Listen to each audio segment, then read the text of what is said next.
Hey guys, Cody with Double C Custom Leather here. Going to come back to you guys today with another video. This video is going to be one of our Leatherwork Pro Tips. If you're not familiar with the Leatherwork Pro Tips, basically what they are is they're just a little quick tip, something to make your life a little bit easier or to show you how to do a job without a certain tool, which is more of what today is. Today what we're going to do is we're going to show you how to cut belt loops. You could go out and buy an Oblong Punch for each size belt loop that you may want.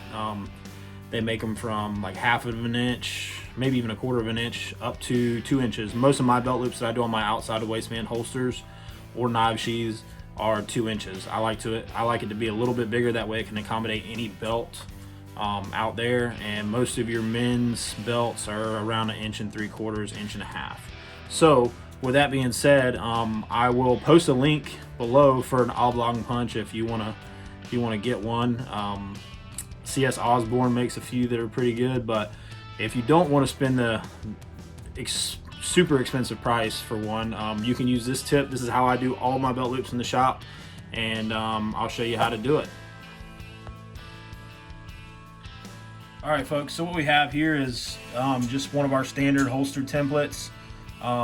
The way that I do my template, I actually put the holes in because I've done them so many times. I know exactly kind of where I want my belt loops to go. So I'll put the starting hole on one end and the starting hole on another. And essentially what we're going to do is we're going to connect these two holes with a straight line here on both sides. And I'll show you how we do that. And that's going to get us a perfectly symmetrical belt loop. You can use this on any application. It doesn't have to be holsters.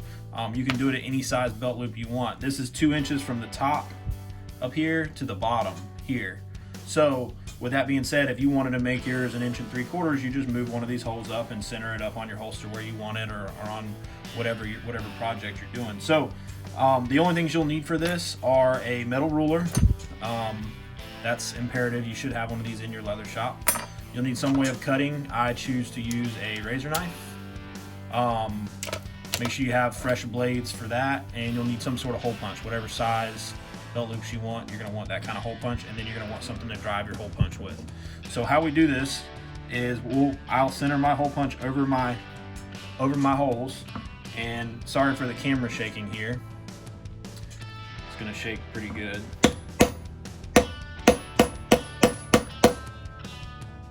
Punch all the way through to the back, and you extract your tool, and that will pull out your hole punch.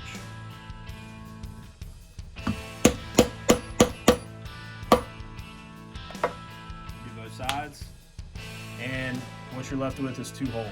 I don't really need to sharpen this. This is not going through leather very good. This is a 5/16. This is what I do all my belt loops on, all my outside the waistband holsters with. That's why it's so dull, because it gets used a ton. And then what you're going to do is you're going to line up the edges of your hole. Now if it helps you and you want to mark this line out with a scratch awl, you can do that. For time's sake and for efficiency's sake, I never do. What I typically do is just line my ruler up, and then you're going to start at the very tip of this hole and come down almost until you get to the other hole. Now if you keep running this down, you're going to run into your leather on the back side of your hole.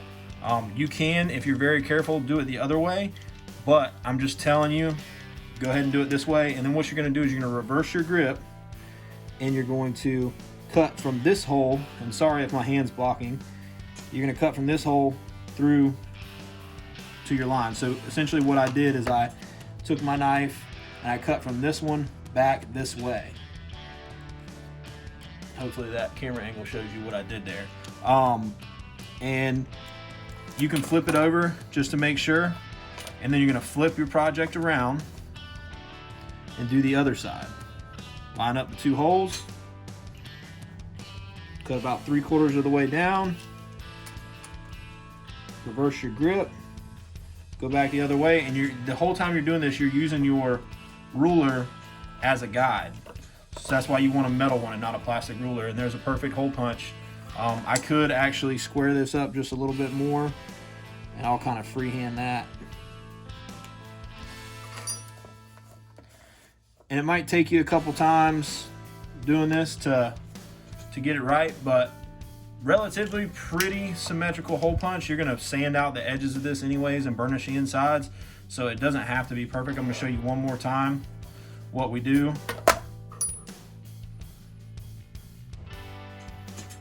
Punch out your hole.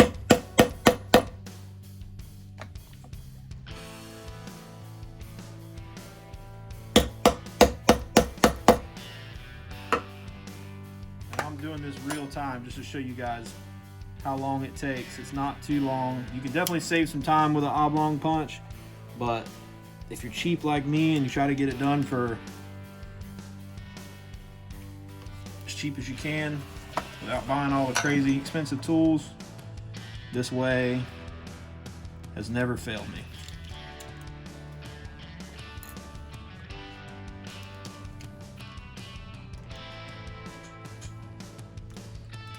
If you're making belts, this is also a very good tool to have, because when you put your belt through, you're going to want to put a slot for your belt buckle to go. Now I'm going to show you on this just how we do it. If we, like, let's say I don't have a template, I'm going to go ahead and take my scratch awl. I'm going to make a mark at 0 on my ruler. Now let's say I wanted a 1-inch slot. If I want a 1-inch slot, I go down to my 1-inch mark and I make another hole. Okay. And then I draw a line in between the two holes just to give me something to go by. And I hope that shows up on the camera.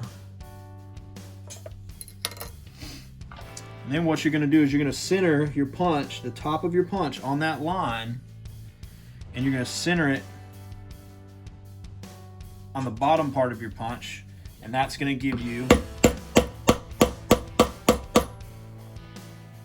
hole in the middle there. I didn't go all the way through there just because I wanted you guys to be able to see. And then do the same thing on the other side. You'll have 2 holes. Now we're going to go ahead and punch these out.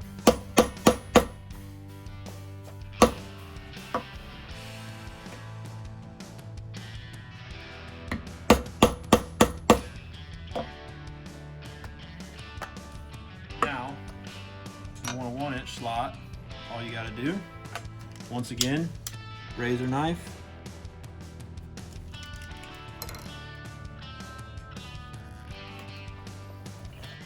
This gives you a lot more versatility than having 1, 2, 3, maybe 4 oblong punches in your shop, because you can do any size hole you want to in any size belt loop you want to, or slot, whatever you want to call it. And there you go. You have a 1-inch slot. Now, if you wanted, let's say you had something, I don't see why somebody would need this, but let's say I needed a slot that was 2 inches long, but a thin slot. Make my mark at 2, scribe my line. Let's say I want to use this hole punch. This is a 3/16. This is the one we use for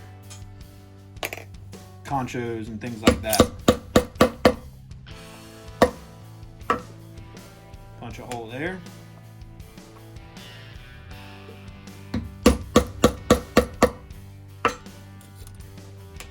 Punch a hole here and start cutting.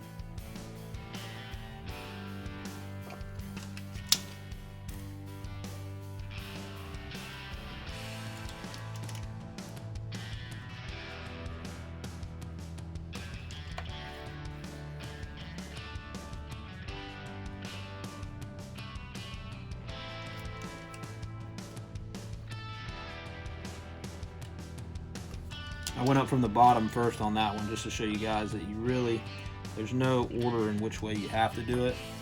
I just always go from the top. And see, you can make yourself any kind of slot you want. Now you could pick up a set of these kind of punches right here with the detachable thing for next to nothing. You should already have a razor blade. You should already have a ruler. You should already have a scratch awl. So with that being said, guys, you can do a lot of different things, slot wise, belt loop wise, with a very, very minimal amount of tools and a minimal amount of money. All right, guys, so hopefully you guys see that you can get a lot done with a very, very few amount of tools, a little bit amount of money.